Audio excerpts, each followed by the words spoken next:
What is it, honey? There's someone here.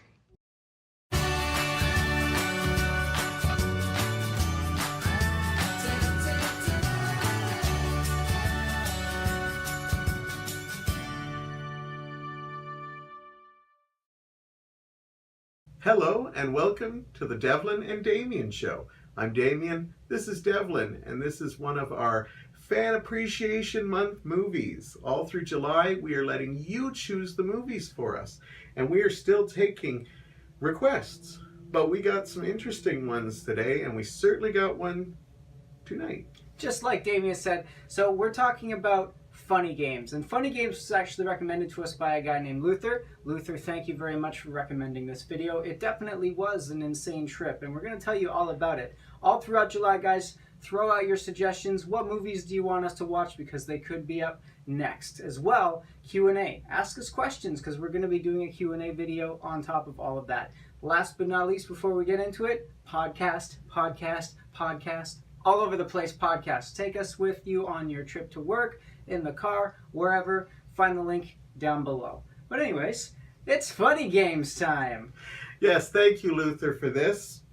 You're a really good fan. I also have to say you're a sick little monkey for giving us this, but I'm glad we got to go on it because I like seeing different movies, even if it jars me a lot.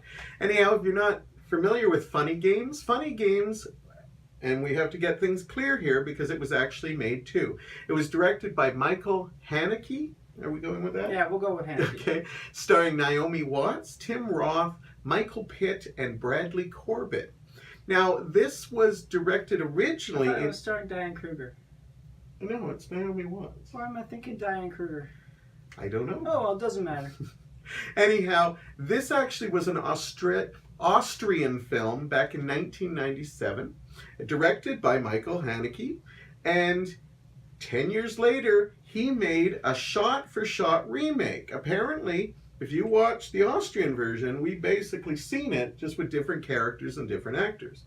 Now, Naomi Watts must have loved this role. She's also the executive producer. Unfortunately, the movie didn't do very well. Critics were kind of mixed on it, and it only got limited theater run, but it kind of as a cult classic thing. To explain what we're dealing with is we're dealing with a horror thriller that's about a family that gets invaded by two really cherub-looking... They're not your people that you would think of. They are sweet kind of looking people when you meet them. I think we need to make like a word of the review for you. First we got like ingenue, and then shyster. What's a cherub? Like these cherub looking guys. Who A uses cherub is like a baby angel. Like they've got an angel face, okay, a innocent. baby face. And they're innocent looking. Like these are not the kind of people you'd expect in a home invasion kind of movie. Anyhow, they take over this family's house, and I don't want to give any spoilers away, and this is going to be hard to get through without them. But basically they play funny mind games with them, but we won't even tell you what their purpose of those mind games are. Maybe we don't know. Yeah, maybe we don't. Maybe we're doing things on purpose, like Devlin just told you here. So, I'm Damian. As we were talking about Funny Games, it kind of messes with your mind, and Luther definitely... If this is the kind of movie that you're watching on a regular basis, one has to think, are you one of these cherubs? He was very adamant that he wanted us to see this movie because he wanted to see what our opinion was. So it's awesome. Here's the opinion. I'm going to go right into the positives here. So positives, I really liked all the performances. Like even from the little kid in this movie, I thought they were really well done, really convincing. Awesome stuff right off the bat. The script, honestly, the script is very well done. I can say the movie was about an hour 45 minutes long, around that. I would say for an hour and 30 minutes, my heart was like the entire time, like literally the edge of my... I'm going to give myself like a heart murmur here. But literally on the edge of my seat for the majority of the movie. Even when you think things calm down, you're still like, what's happening next? Like, what's going to come? One really good thing that we both really agree with is that there are no jump scares in this movie, and that was really effective because like we've been ingrained so far with horror movies, like, all right, I'm not expecting it, but in the back of my mind I know a jump scare is gonna come, and I don't know when, And there's certain ways that the camera was framed. Like sometimes it would pan away from a door, and I'm thinking, okay, when they come back, jump scare. But no, it never happens, and I thought that was really effective. Yeah, I kept waiting for that too. I also thought it was really effective, just like the quiet moments. So there's a lot of great usage of just quiet. Sometimes there's no dialogue. Sometimes people are just like too emotionally traumatized from what just happened to do anything other than just lie there and silently sob to themselves. I thought that was effective and wonderful. As well, I'm going to have to actually go out on a limb here and say this. For those of you that are concerned about home invasion movies, I will tell you right now, there's no sexual violence whatsoever with regards to this movie. There's a moment where something happens with regards to somebody having to take their clothes off, and I thought it was done very classfully. Whereas there was no gratuitous nudity or anything like that, or just like, here's some like boobs for no reason because like women don't mean anything. There was none of that, and it was done very tastefully, and I really, really did appreciate that. As well, the color white was really effective in this movie. Now, go back to movies that we've talked about, like Dead Snow, where blood on snow looks just kind of really cool and really mesmerizing. Not going that route, believe it or not. There's very little blood in this movie. I just feel like the color white plays a prominent role. That's why I kind of actually used the poster that I did for the thumbnail on this video. Just the color white, it just stands out for some reason, and I really, really enjoyed that. Anyways, go ahead there, Damian. My positives, I agree with you. The director must have really, he wrote and directed this twice. And it's such a great, I even feel weird using words like great or beautiful moments in this because it's so disturbing. I will follow up what you said. The cast is wonderful. Naomi Watts, Tim Roth give incredible performances. Michael Pitt and Bradley Corbett, as I said, they're very innocent looking, and as Damian said, they're like dressed in like white, like rich kind of sweatery kind of things. Go to a golf club, you'll see exactly how they they're wear dressed. White gloves. You don't know. It's just so disturbing because they don't look like. You know, if you saw these people on the street, you'd think, oh, that's a nice-looking young lad. I don't think people do that anymore, but continue. Anyhow, I think they got so much in this movie. One of the things is the script is incredible. They do little things without having to, like, hit it over your head. Like at the beginning, you get the feeling that they have this normal, average life. Very boring. But there's little subtleties that you realize that there's probably some problems in there too. Like just little scenes where Naomi Watts takes out a cigarette package, which suddenly is unnerving because it goes against pretty much everything we've seen. But they don't tell you there's troubles. You just get the feeling there might be troubles. Even there's a scene where Tim Roth apologizes to her, and you think that it's why you know he's apologizing, but you get the feeling there might be more. And I love that they do that kind of thing because it's almost like the director's playing mind games with us, which he does. Because one of the things they do in this movie that freaked the hell out of me, and I knew it would because I had a hint that it was, and I almost kind of wish they did it more, is there are times where Michael Pitt's character will look at the camera and you realize he's talking to us. This show is for us. It's breaking the fourth wall like you've seen in like Deadpool, Ferris Bueller, but there's nothing more disturbing when suddenly, without anything, they start telling you, by the way, this is for you. So I'm gonna disagree with you on that. That's one of my negatives is Michael Pitt's character is the only character in the entire movie to look at the camera and talk directly to you, the audience. And it only happens sparsely. It's not like Deadpool where occasionally he just starts having monologues towards the camera. I found it distracting, to be quite honest. And like I said, about an hour and 30 minutes of that hour and 45-minute ride, my heart was thundering in my chest, not knowing what was going to happen next. And I actually found myself kind of going, ugh, really? when he talked to the camera. So I actually didn't really like it. For me, I wanted to see it a little bit more, not too much. The reason why is because I love the fact that we become one of the victims in this in some ways. We're an accomplice. We're part of the mind games. I almost said a dirty word there.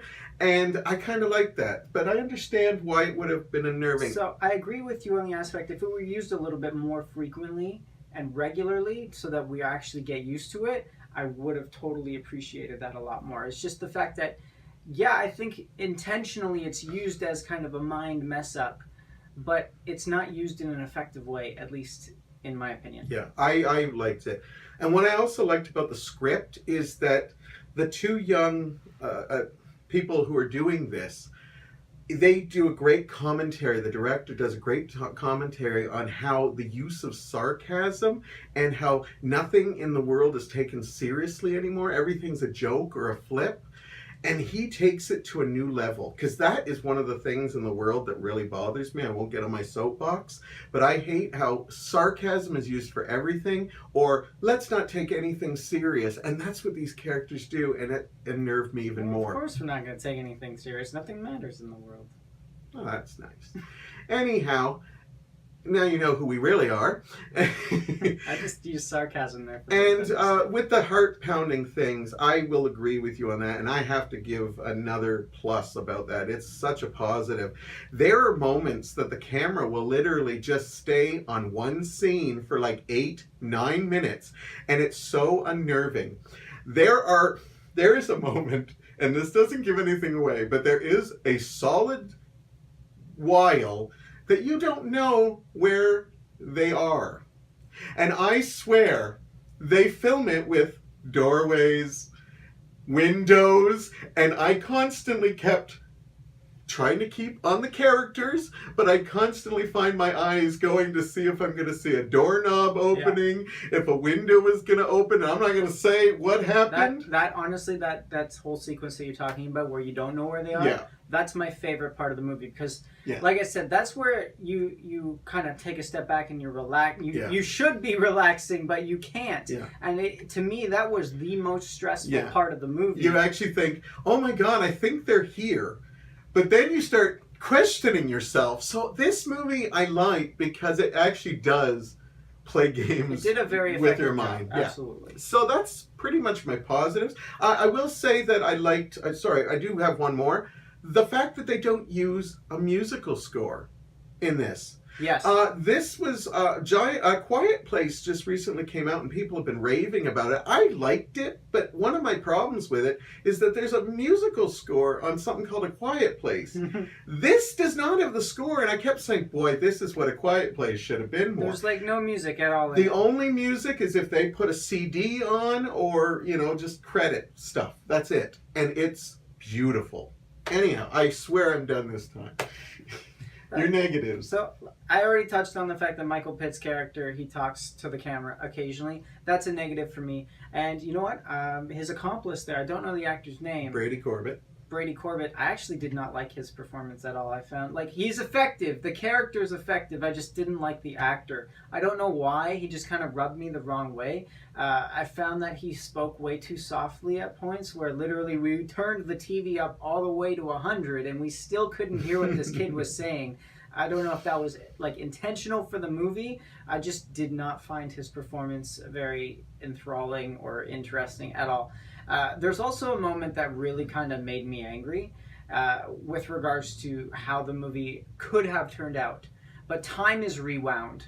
And I thought that was such a cheap cop-out. I know it's supposed to talk about how it's messing with your mind, i.e. Michael Corbett talking to the camera, but the fact that we're going all Prince of Persia on this and taking time back just really bothered me and kind of took me out of it a little bit. And I was like, really? Because I was looking forward to see one of the characters' reactions to what happened before time rewinded, sorry. And then I was robbed of that. I was like, oh gosh, what's going to be the response to this? And then... So anyways, my positives are, it's just ridiculous. And since you had a rebuttal on one of mine, I'll just jump join. I actually would have been bothered in most cases, but I liked it because I realized that it put you in a safe spot for a couple of seconds and then reminded you, no, you're not in control of this. So I actually thought it was kind of effective. I don't think I would have loved it in any other movie, but I really liked it. Yeah, I didn't like it.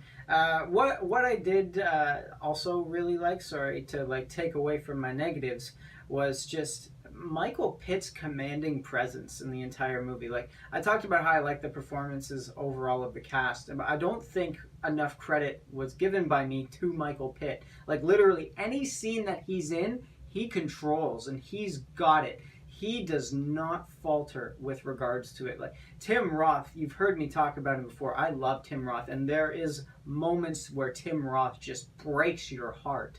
But Michael Pitt just rocks it, and I am now a huge, because of this movie, Michael Pitt fan. A negative, going back to those, I do what I want. This is my show. A negative of mine, the music at the beginning of the movie as well as the end of the movie. I don't even consider, honestly, the song that they chose to be music. It's just chaotic, frenetic energy, and I think it's just noise for the sake of noise. I know he's...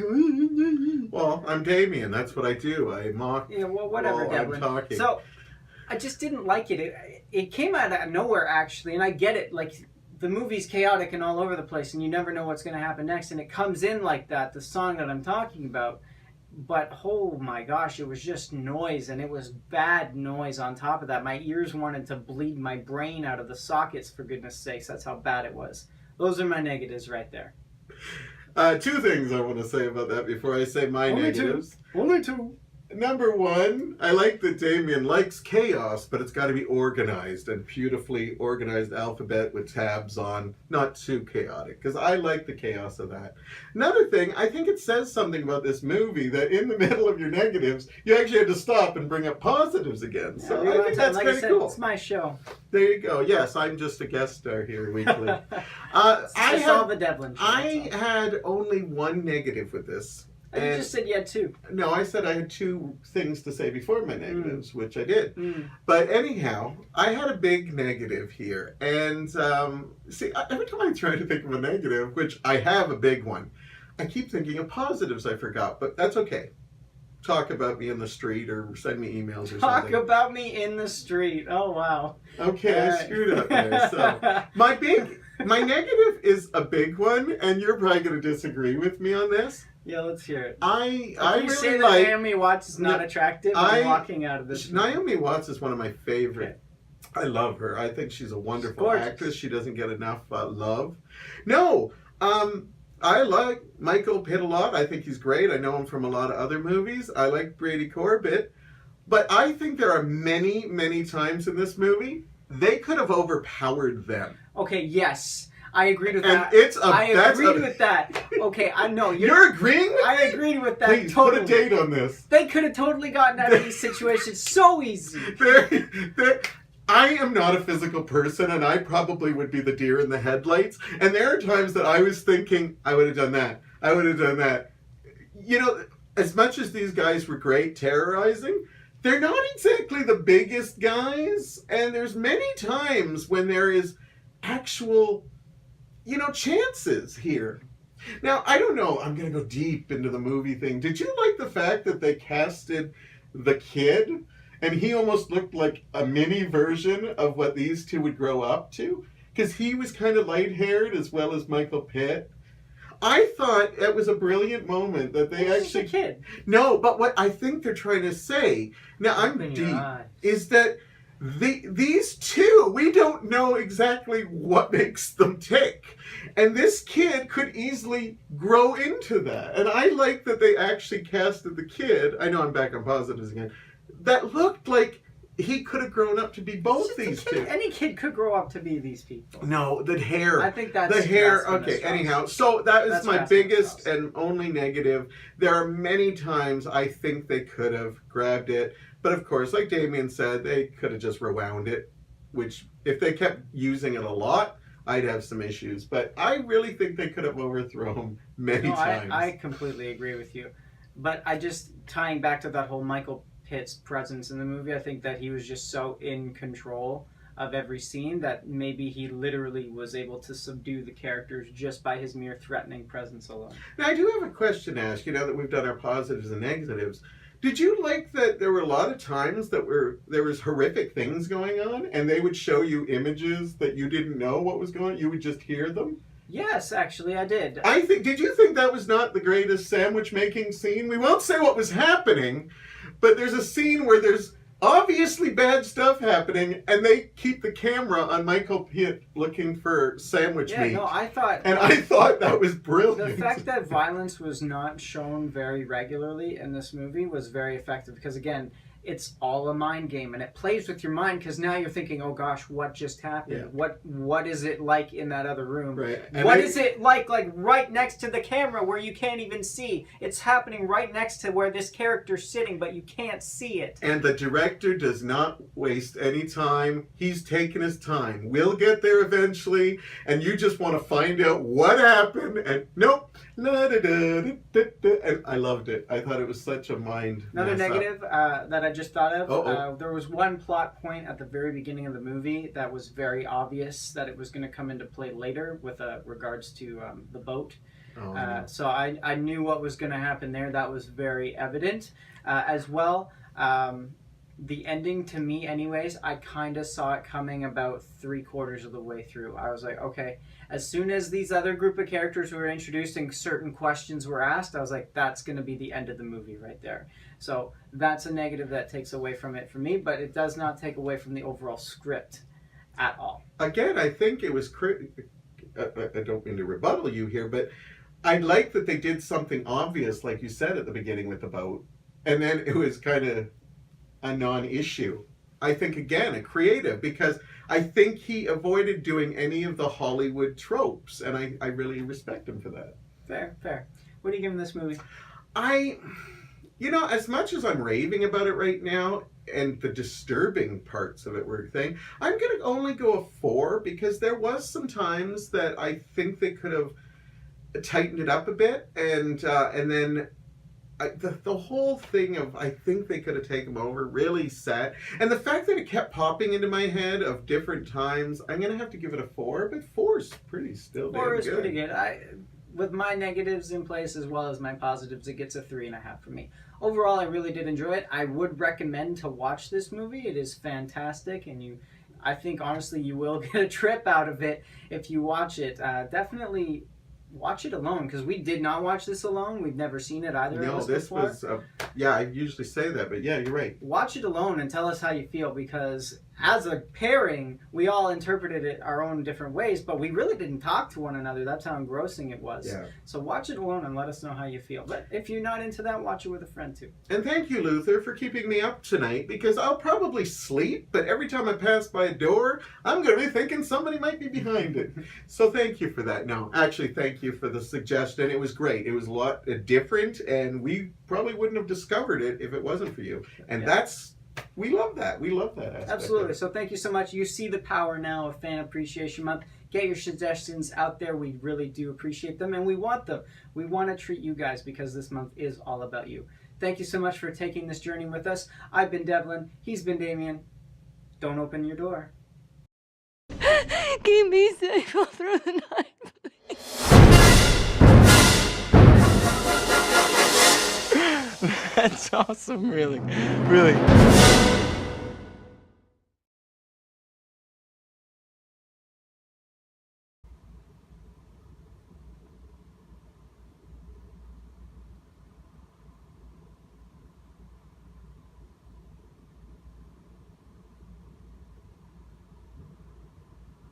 I bet you want him to win.